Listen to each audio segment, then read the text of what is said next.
ఇప్పుడు ఎవరు ఫోన్ వచ్చింది? అబ్బా, వీడికి వేరే పనేమీ ఉండదు, ఎప్పుడు చూడు డిస్టర్బ్ చేస్తూనే ఉంటాడు యాదవ. చెప్పరా చునుగా. ఒరే మావా, నువ్వు చెప్పినట్టే అన్ని వీడియోస్ పెట్టారా, కానీ డబ్బులు ఎందుకు రావడం లేదు మావా? డబ్బులు రావట్లేదా? అసలు యూట్యూబ్కి ఉండే క్రైటీరియాని కంప్లీట్ చేసుకున్నావా లేదా? క్రైటీరియా అదేమైనా గేమా మావా? ఆడేస్తా, దున్నేస్తా. ఒరే, నీ గేమ్ ఆడే బుద్ధి పోనిచ్చుకున్నావు కాదు కదరా. యూట్యూబ్ ద్వారా డబ్బులు సంపాదించాలంటే ఫస్ట్ దానికి ఉండే క్రైటీరియాని కంప్లీట్ చేసుకోవాలరా ఫస్ట్. ఏంది సామి నువ్వు చెప్పేదే? ఈ వీడియో చూడు, నీకు అర్థమవుతుంది. అసలు యూట్యూబ్ క్రైటీరియా ఏంటి? మొదట్లో యూట్యూబ్కి అసలు క్రైటీరియా అనేదే లేదు, కానీ ఇప్పుడు యూట్యూబ్ ద్వారా మనీని సంపాదించాలంటే ఈ క్రైటీరియాని కంప్లీట్ చేసుకోవాలి. హాయ్ ఫ్రెండ్స్, నేను మీ సురేష్ కుమార్. మీరు చూస్తున్నారు టెక్నిక్ సురేష్ ఛానల్. నేర్చుకో, సంపాదించుకో అండ్ ఈ ఛానల్ని సబ్స్క్రైబ్ చేసుకో. మీకు ఎగ్జాంపుల్గా చెప్తా, ఏదైనా ఒక మంచి జాబ్ని పొందాలంటే దానికి తగ్గ అర్హులై ఉండాలి కదా మనం, దానికి తగ్గ ఎలిజిబిలిటీ ఉండాలి కదా మనం. అప్పుడే కదా మనం ఆ జాబ్ గురించి అప్లై చేస్తాం, అలాగే దానికి ఇంటర్వ్యూ ఇస్తాం, తర్వాత ఆ జాబ్ని పొందుతాం. సో ఇక్కడ కూడా యూట్యూబ్ నుండి మనీని సంపాదించాలంటే దీనికి ఉండే ఎలిజిబిలిటీ క్రైటీరియాని పూర్తి చేయాల్సి ఉంటుంది. నేను దీన్ని 4 పార్ట్స్గా చెప్తాను. ఫస్ట్ వచ్చి what is YouTube criteria, next వచ్చి what is public hours and views, and third వచ్చేసి what is monetisation policy, and fourth వచ్చేసి what you need to join. First వచ్చి వాట్ ఈజ్ యూట్యూబ్ క్రైటీరియా. దీంట్లో మన లాంగ్ వీడియోస్ కావచ్చు, అలాగే shorts videos కావచ్చు, దాన్ని 2 విధాలుగా మనం మోనటైజేషన్ చేసుకోవచ్చు. దాంట్లో ఫస్ట్ వచ్చేసి lower eligibility criteria for monetisation, next వచ్చేసి fully eligibility criteria for monetisation. First వచ్చి lower eligibility criteria for monetisation గురించి తెలుసుకుందాం. ఈ లోవర్ క్రైటీరియాలో ఏదైతే మనం ఛానల్లో లాంగ్ వీడియోస్ని అప్లోడ్ చేస్తున్నామో దాని ద్వారాగా మోనటైజేషన్ చేసుకోవాలంటే మన దగ్గర కనీసం 500 మంది సబ్స్క్రైబర్స్ అనేది ఉండాలి.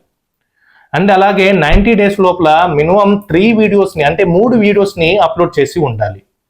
అండ్ అలాగే 365 డేస్లో లాస్ట్ 365 డేస్లో 3000 అంటే 3000 గంటల వాచ్ అవర్స్ని కలిగి ఉండాలి. అంటే లాస్ట్ 365 డేస్లో 3000 గంటల వాచ్ అవర్స్ని కంప్లీట్ చేసి ఉండాలి. అప్పుడే ఈ లాంగ్ వీడియోస్ ద్వారా దీనికి మనం మోనటైజేషన్ చేసుకోవచ్చు. అండ్ అలాగే మీ ఛానల్లో మీరు షార్ట్స్ వీడియోస్ని అప్లోడ్ చేస్తున్నారే అనుకోండి, దాని ద్వారాగా మోనటైజేషన్ చేసుకోవాలంటే ఈ క్రైటీరియాని మీ దగ్గర 500 మంది సబ్స్క్రైబర్స్ అనేది ఉండాలి. అలాగే 90 డేస్ లోపల కనీసం 3 వీడియోస్నైనా అంటే 3 షార్ట్స్ వీడియోస్నైనా మీరు అప్లోడ్ చేసి ఉండాలి. అండ్ తర్వాత అదే మళ్ళీ 90 డేస్లో 3 మిలియన్స్ వ్యూస్ని మీరు పొంది ఉండాలి. అంటే 3 మిలియన్స్ వ్యూస్ని మీరు కంప్లీట్ చేసి ఉండాలి. అప్పుడే మీరు ఈ క్రైటీరియాని మోనటైజేషన్ చేసుకునే వీలుంటుంది. అండ్ ఈ లోవర్ క్రైటీరియాని మోనటైజేషన్ చేసుకున్న తర్వాత ఎలాంటి ఫ్యూచర్స్ని మనం పొందవచ్చు అది కూడా తెలుసుకుందాం. దాంట్లో మనం ఫ్యాన్ ఫండింగ్ అండ్ షాపింగ్ ఫ్యూచర్స్ని పొందవచ్చు. దాంట్లో ఛానల్ మెంబర్షిప్స్ కావచ్చు, అలాగే super chat, super stickers, and తర్వాత సూపర్ థ్యాంక్స్, అలాగే షాపింగ్ అనే ఫ్యూచర్స్ని మనం పొందవచ్చు. దీంట్లో ఎక్కువ సంపాదన అనేది ఉండదు. నెక్స్ట్ వచ్చే fully eligibility criteria for monetisation గురించి తెలుసుకుందాం. అసలు యూట్యూబ్ సంపాదన ఈ క్రైటీరియాని పూర్తి చేసుకున్నాక స్టార్ట్ అవుతుంది. అంటే ఈ క్రైటీరియాని పూర్తి చేసుకున్న తర్వాత మన ఛానల్ మోనటైజేషన్ తర్వాత మన వీడియోస్పై వచ్చే యాడ్స్ ద్వారాగా మన సంపాదన అనేది స్టార్ట్ అవుతుంది. ఏదైతే మన ఛానల్లో లాంగ్ వీడియోస్ని అప్లోడ్ చేస్తున్నామో దాని ద్వారాగా మోనటైజేషన్ చేసుకోవాలంటే ఈ క్రైటీరియాని మన దగ్గర 1000 మంది సబ్స్క్రైబర్స్ అనేది ఉండాలి. అండ్ అలాగే 4000 వాచ్ అవర్స్ లాస్ట్ 365 డేస్లో కంప్లీట్ అయ్యి ఉండాలి. ఇది లాంగ్ వీడియోస్కి సంబంధించింది. అండ్ అలాగే మీ ఛానల్లో షార్ట్స్ వీడియోస్ని అప్లోడ్ చేస్తున్నారే అనుకోండి, దాని ద్వారాగా మీరు మోనటైజేషన్ చేసుకోవాలంటే మీ ఛానల్ని మీరు సేమ్ టు సేమ్ 1000 మంది సబ్స్క్రైబర్స్ అనేది కలిగి ఉండాలి. అలాగే 10 మిలియన్ వ్యూస్ని 90 డేస్ లోపల కంప్లీట్ అయ్యి ఉండాలి. అంటే 10 మిలియన్స్ వ్యూస్ని అంటే పబ్లిక్ వ్యూస్ని మీరు కంప్లీట్ చేసుకుని ఉండాలి. అప్పుడే ఈ క్రైటీరియాని మనం కంప్లీట్ చేసుకొని మోనటైజేషన్ కోసం అప్లై చేయాల్సి ఉంటుంది. అండ్ దీని ద్వారాగా మన వీడియోస్పై వచ్చే యాడ్స్ ద్వారాగా మనం మనీని ఎర్న్ చేయవచ్చు. సెకండ్ పాయింట్ వచ్చేసి what is public watch hours and views. దీంట్లో ఏదైతే మనం క్రైటీరియాని కంప్లీట్ చేసుకున్నామో దాన్ని ఏదైనా తప్పుడు విధంగా కంప్లీట్ చేస్తే ఆ వాచ్ అవర్స్ వ్యూస్ అనేది కౌంటింగ్ అవ్వదు. అండ్ అదే ఏ విధమైన తప్పులు చేస్తే మీ వాచ్ టైం కౌంటింగ్ అవ్వదో అది కూడా తెలుసుకుందాం. దాంట్లో మీ వీడియోస్ని ప్రైవేట్ చేసినా, అండ్ తర్వాత అన్లిస్టెడ్ చేసినా, అండ్ తర్వాత డిలీట్ చేసినా, అంటే డిలీట్ అంటే మీరు ఏదో ఒక వీడియో పెట్టేసి దాన్ని అంటే వాచ్ అవర్స్ని కంప్లీట్ చేసుకున్నారు, ఆ వాచ్ అవర్స్ కంప్లీట్ అయినాక ఆ వీడియోని డిలీట్ చేస్తారు, అది కౌంటింగ్లోకి రాదు.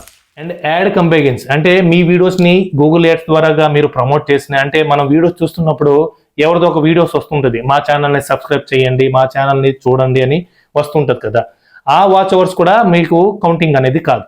అండ్ తర్వాత యూట్యూబ్ షార్ట్స్ ద్వారా కూడా మీరు ఈ వాచ్ అవర్స్ని కంప్లీట్ చేసుకోలేరు. అండ్ తర్వాత లైవ్ స్ట్రీమ్ అంటే మీరు లైవ్ స్ట్రీమ్ని స్టార్ట్ చేశారు, అది మీ ఛానల్లో వీడియో రూపంగా లేదనుకోండి, అండ్ తర్వాత దాన్ని డిలీట్ చేసినా సరే ఆ వాచ్ అవర్స్ అనేది మీకు కౌంటింగ్లోకి రాదు. అండ్ అలాగే వ్యాలిడ్ పబ్లిక్ షార్ట్స్ వ్యూస్ అంటే ఏదైతే మీరు 4000 వాచ్ అవర్స్ని కంప్లీట్ చేసుకున్నారో అది షార్ట్స్ వ్యూస్లోనికి కౌంటింగ్ అవ్వదు. దీంట్లో ఫుల్లీ పబ్లిక్ షార్ట్స్ వ్యూస్ అనేది రావాలి, అప్పుడే మీరు ఈ ఛానల్ మోనటైజేషన్కి అప్లై చేయడానికి అవుతుంది. అండ్ థర్డ్ పాయింట్ వచ్చేసి వాట్ ఈజ్ మోనటైజేషన్ పాలసీ అంటే మన ఛానల్ని మోనటైజేషన్ కోసం అప్లై చేసిన తర్వాత యూట్యూబ్ టీమ్ ఏం చెక్ చేస్తుంది. దాంట్లో ఫస్ట్ వచ్చేసి మన ఛానల్ యొక్క మెయిన్ థీమ్ అనేది చెక్ చేస్తుంది. అంటే మనం ఫైనాన్స్ గురించి చేస్తున్నామా వీడియోస్, అండ్ తర్వాత మనం ఫ్యాక్ట్ వీడియోస్ చెప్తున్నామా, అండ్ తర్వాత ఎడ్యుకేషనల్ వీడియోస్ చేస్తున్నామా లేక ఎంటర్టైన్మెంట్ గురించి చెప్తున్నామా అనేది అది క్లారిఫై చేసుకుంటుంది. అండ్ తర్వాత మోస్ట్ వ్యూడ్ వీడియోస్ని చెక్ చేస్తుంది, అంటే చాలా మంది ఎక్కువ సార్లు చూసుంటారు కదా ఆ వీడియోస్ని చెక్ చేస్తుంది. అండ్ తర్వాత న్యూయెస్ట్ వీడియోస్ని చెక్ చేస్తుంది, అంటే మనం కొత్తగా ఏవైతే అప్లోడ్ చేస్తున్నామో దాన్ని కూడా చెక్ చేస్తుంది. అండ్ తర్వాత బిగ్గెస్ట్ ప్రొపరేషన్ ఆఫ్ ఫస్ట్ టైం యొక్క వీడియోస్ని చెక్ చేస్తుంది, అంటే ఏ వీడియోలో అయితే ఎక్కువగా వ్యూస్ వచ్చాయో ఆ వీడియోస్ని చెక్ చేస్తుంది YouTube team. And video metadata అంటే టైటిల్స్లో కానీ థంబ్నెయిల్స్లో కానీ మీరు ఎలాంటి వర్డ్స్ని యూజ్ చేస్తున్నారు, ఎలాంటి టైటిల్స్ని పెడుతున్నారు, అలాగే డిస్క్రిప్షన్లో మీరు ఎలాంటి వర్డ్స్ని రాస్తున్నారు అనేది చెక్ చేస్తుంది. దాని తర్వాతనే మీకు మోనటైజేషన్ అనేది అవుతుంది. అండ్ ఫోర్త్ పాయింట్ వచ్చేసి what you need to join అంటే మనం యూట్యూబ్ పార్ట్నర్ ప్రోగ్రామ్లో జాయిన్ అవ్వాలంటే ఈ 6 పాయింట్స్ గురించి మనం తెలుసుకోవాలి. ఈ 6 పాయింట్స్ గురించి తెలుసుకుందాం. ఈ 6 పాయింట్లో ఫస్ట్ పాయింట్ వచ్చేసి యూట్యూబ్ ఛానల్ మోనటైజేషన్ పాలసీస్, అది ఇందాక తెలుసుకున్నాం. నెక్స్ట్ వచ్చేసి live in a country reason అంటే మన కంట్రీలో యూట్యూబ్ పార్ట్నర్ ప్రోగ్రామ్ అనేది ఉందా లేదనేది చెక్ చేస్తారు. అండ్ థర్డ్ పాయింట్ వచ్చేసి కమ్యూనిటీ గైడ్లైన్స్ ట్రాక్ అంటే మన ఛానల్పై కమ్యూనిటీ గైడ్లైన్స్ స్ట్రైక్ అనేది ఉందా లేదనేది చెక్ చేస్తారు. అండ్ ఫోర్త్ పాయింట్ వచ్చేసి 2 స్టెప్ వెరిఫికేషన్ అంటే గూగుల్ అకౌంట్లో మన 2 స్టెప్ వెరిఫికేషన్ అనేది అయిందా లేదనేది చెక్ చేస్తారు. అండ్ తర్వాత అడ్వాన్స్డ్ ఫీచర్స్ అంటే యూట్యూబ్ యొక్క సెట్టింగ్స్లో అడ్వాన్స్ ఫీచర్స్ని మీరు స్టార్ట్ చేశారా లేదా, ఆన్ చేశారా లేదా అనేది చెక్ చేస్తారు. అండ్ 6 పాయింట్ వచ్చేసి యాడ్సెన్స్ ఫర్ యూట్యూబ్ అకౌంట్ అంటే మీరు గూగుల్ యాడ్సెన్స్ అకౌంట్ని మీరు క్రియేట్ చేశారా లేదనేది చెక్ చేస్తారు. ఇవన్నీ చెక్ చేసినాకనే మీ ఛానల్ అనేది మోనటైజేషన్ అవుతుంది. ఒక యూట్యూబ్ ఛానల్ స్టార్ట్ చేయాలంటే ప్రతి విషయం గురించి మనకు తెలిసి ఉండాలి, దాని తర్వాతనే యూట్యూబ్ని స్టార్ట్ చేయాలి. అందుకే ఫస్ట్ నుండి నా ఛానల్లో ఉండే వీడియోస్ చూస్తే మీకు అర్థమవుతుంది. అంతా కష్టపడిన తర్వాత ఏంట్రా బాబు ఈ ప్రాబ్లం గురించి మాకు తెలియదే అనకుండా ఈ ఛానల్ ద్వారా ప్రతి విషయం గురించి నేర్చుకోండి. ఇప్పటిదాకా ఈ యూట్యూబ్ మాస్టర్ సిరీస్లో మీరు చాలానే నేర్చుకుని ఉంటారు, అంటే ఎలా వర్క్ చేయాలి, ఎలాంటి వీడియోస్ చేయాలని నేర్చుకునే ఉంటారు. ఒకవేళ నేర్చుకోకపోతే నా ప్రీవియస్ వీడియోస్ని చూడండి అని నేర్చుకోండి.